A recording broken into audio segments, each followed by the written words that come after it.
लोणा कहता है कि आज हम इस सूत्र में इस रहस्य पर बात करेंगे कि संसार और ये जीवन दोनों एक ही सिक्का है, दोनों अलग अलग है।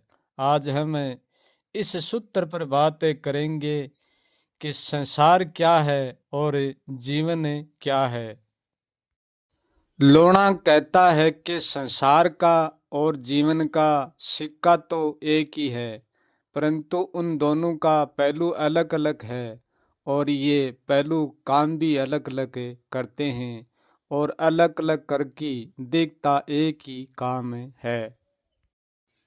क्योंकि जीवन और संसार एक होकर भी एक नहीं है, क्योंकि जीवन जिया जाता है और जीवन अटल है। क्योंकि जीवन सांस का होकर भी सांस का नहीं है। जीवन एक ही बार बनता है और वो जीवन केवल प्रकृति का है। प्रकृति हमेशा जीवन जीती है, प्रकृति जीवन है। क्योंकि सांस का हर पल परिवर्तन होता है, प्रकृति का हर पल परिवर्तन होकर भी नहीं होता है। जीवन का पूरा तालमेल सीधा प्रकृति से जुड़ा हुआ है और संसार का तालमेल सांस से जुड़ा हुआ है। जो सांस धारण करता है वो ही संसार में है।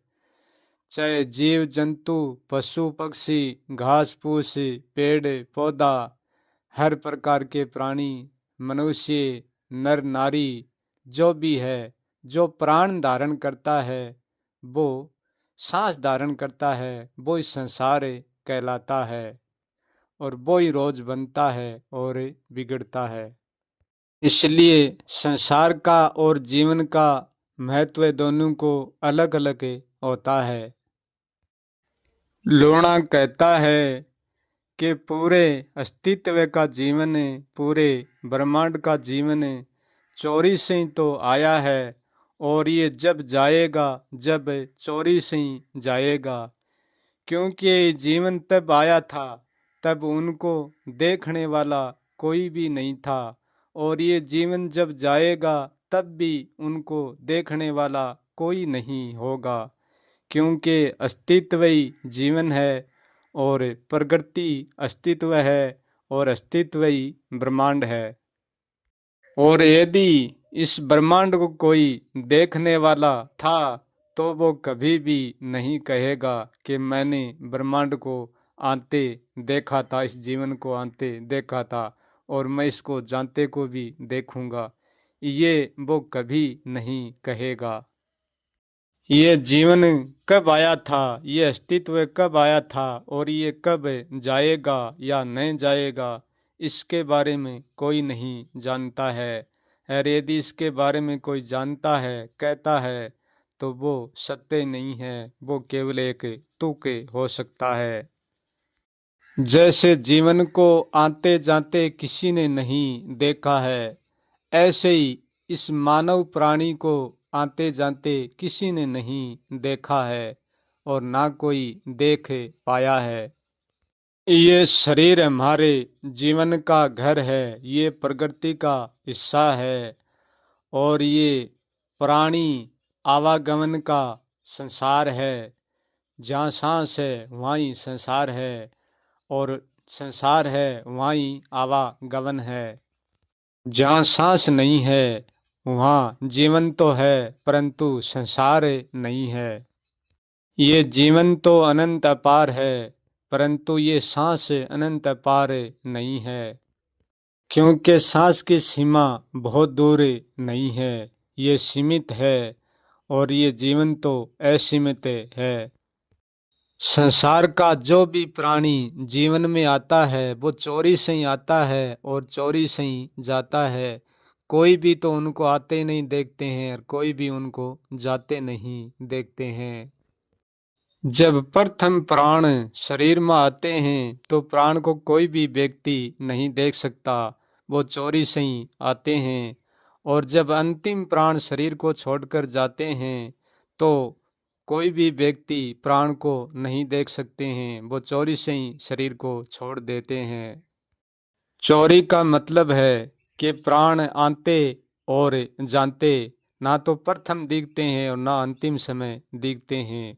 न दिखने का नाम ही चोरी है। यदि प्राण हमारे देख रेख में जाता तो वो चोर नहीं होता, साहूकार कहलाता। प्राण हमारी देख रेख में आता तो वो चोर नहीं होता, साहूकार कहलाता। परंतु ना तो वो हमारी देख रेख में आता है और ना हमारी देख रेख में जाता है। सांस के साथ जो भी व्यक्ति जुड़ा हुआ है वो चोरी से ही आता है, चोरी से ही जाता है। चाहे जीव जंतु, पशु पक्षी, पेड़ पौधा, घास फूस कुछ भी क्यों ना हो, जो प्राण धारण करता है वो प्राण का व्यक्ति होता है। जिस भगत ये जीवन आया था उसी भगत प्राण तो आ गए थे जीवन के साथ ही, परंतु प्राणी नहीं आया था। प्राण को प्राणी धारण करता है और प्राणी को प्राण धारण करता है। प्राण तो जीवन का वायु होता है और प्राणी पूरे जीवन का जोड़ होता है। प्राणी जीवन में चोरी से इसलिए आता है, जब प्रथम प्राणी जीवन में आया था, जब प्रथम प्राणी की देख रेख में नहीं आया था, इसलिए प्राणी जीवन में चोरी से आता है। क्योंकि प्राणी तो प्रथम है और प्राणी अंतिम है। लोणा कहता है कि जब प्रथम प्राणी जीवन में आया था तो वो कैसे आया।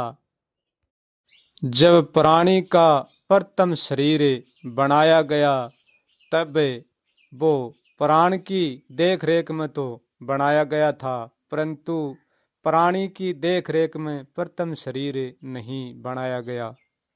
क्योंकि ये शरीर जीवन के 3 तत्व से बनाया गया है। जहाँ प्राणी चाहे कैसा भी शरीर धारण करता है वह 3 तत्व का ही होता है। चाहे कीड़ी से लेकर हाथी के बीच में चाहे किसी का ही शरीर क्यों ना हो। जब ये 3 तत्व के शरीर बने थे तब प्राण तो थे, परंतु ये प्राणी नहीं थे। क्योंकि प्राणी का जन्म तब होता है कि कारण सूक्ष्म स्थूल तीनों मिलते हैं, तब प्राणी का जन्म होता है।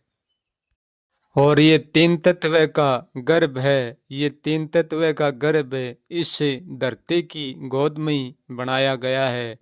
जो प्रथम शरीर है वो इस धरती की गोद में ही गर्भ को बनाया गया है। क्योंकि गर्भ की नींव कभी भी खुले आसमान में नहीं लाग सकती, क्योंकि गर्भ की नींव गर्भ के भीतर ही लागती है। ये 3 तत्व से प्रथम शरीर बनाया और ये शरीर और ये गर्भ एक ही चीज है। और इस गर्भ को प्राण ने धारण किया, फिर प्राण ने प्राणी को जन्म दिया। प्राणी और मन और मैं एक ही सिक्का होता है। प्राणी मन है और प्राणी मैं है और मैं ही मन है और मन ही मैं है और प्राणी सूक्ष्म है। जब ये प्रथम जीवन से गर्भ प्रकट हो गया तो हर प्राणी की उत्पत्ति हो गई उस गर्भ से, और प्रथम गर्भ से ही इस पूरे बीज का निर्माण हुआ। पहले गर्भ था और गर्भ से बीज था और बीज से पूरा संसार है। गर्भ और बीज से पूरा संसार है। गर्भ और बीज दो नहीं एक ही चीज है। लोणा कहता है कि जब प्रथम गर्भ में प्राण ने प्रवेश किया, गर्भ को प्राण ने धारण किया, तब जीवन की देख रेख में प्रकृति की देख रेख में हुआ था। प्रकृति तो बिल्कुल देख रही थी, परंतु संसार का प्राणी जब था ही नहीं तो प्राणी शरीर को धारण करते कैसे देख सकता और कैसे छोड़ते हुए देख सकता। कि जब प्राण शरीर को धारण किया तब उसके बाद प्राणी का जन्म हुआ।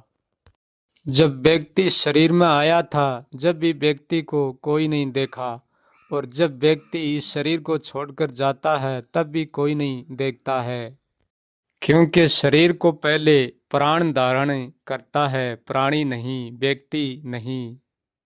शरीर से आते जाते व्यक्ति को प्रकृति तो देखती है, परंतु व्यक्ति को व्यक्ति नहीं देख सकता, क्योंकि शरीर को प्राण धारण करता है और प्राण व्यक्ति के जाने से पहले ही रुक जाता है, और व्यक्ति को पता ही नहीं चलता है कि मेरा प्राण कहाँ गया।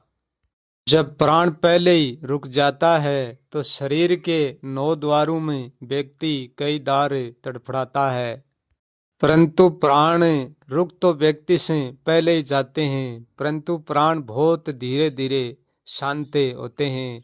प्राण की मृत्यु होते बहुत समय लगता है। प्राण की मृत्यु शांत होती होती कम से कम 24 घंटा ले लेती है, और कम भी ले लेती है।